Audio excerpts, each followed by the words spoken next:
اگر بندہ کہے کہ جج صاحب مقدمہ جھوٹا تھا، آپ اس کا ریکارڈ ہی ختم کرنے کا حکم دیں، تو جواب ملے گا کہ مقدمہ خارج کر دیا، باعزت بری کر دیا، مگر ہم ریکارڈ تو رکھیں گے اپنے پاس۔ تو دنیا جھوٹے مقدمے سے باعزت بری ہونے کے باوجود ریکارڈ رکھتی ہے۔ اللہ تیری رحمت پہ قربان جائیں، ایک بندہ مجرم ہے، گناہگار ہے، خطا کار ہے، اقراری مجرم ہے، کہتا ہے میں نے گناہ کیا، اور پھر اگر وہ رحم کی اپیل کر لیتا ہے، اللہ تعالیٰ فقط گناہ کو ہی معاف نہیں کرتے، اللہ گناہ کے ریکارڈ کو بھی ختم فرما دیتے ہیں۔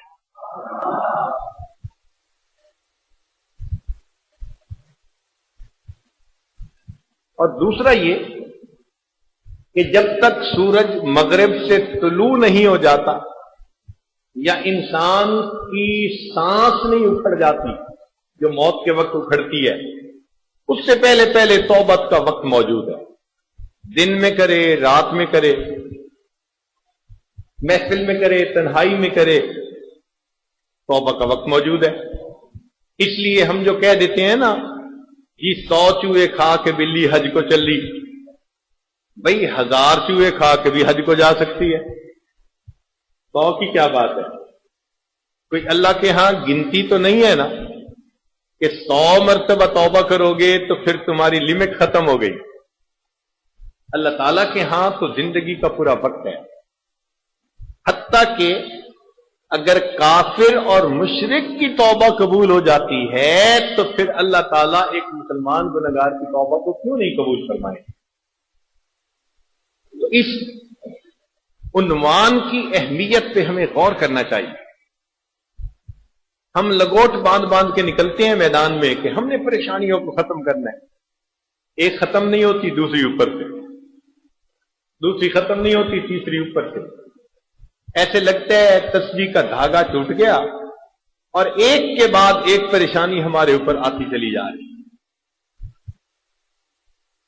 پھر کہتے ہیں جی اس جینے سے تو مر جانا اچھا ہے، اب تو گھبرا کہ یہ کہتے ہیں کہ مر جائیں گے، مر کے بھی چین نہ پایا تو کدھر جائیں گے۔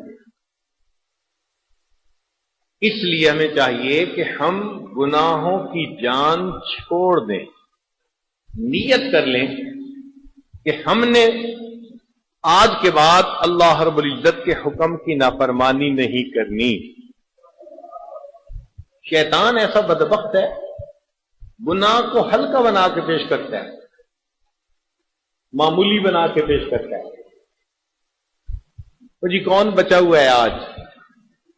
ماحول ہی ایسا ہے جی۔ اور جی آپ کو پتہ ہے کہ آج کل تو بے پردہ عورتیں بہت پھرتی ہیں، کیسے نظر کو بچائیں؟ یعنی نفس اپنے اندر ہی اندر جسٹیفیکیشن گھڑتا ہے، جھوٹی جسٹیفیکیشن، اور بندے کو مطمئن کرنے کی کوشش کرتا ہے۔ بس ایک دفعہ، آخری دفعہ ان باتوں کو سامنے رکھ کے انسان گناہ کرتا ہے، لیکن گناہ کے اثرات تو ہوتے ہی ہیں۔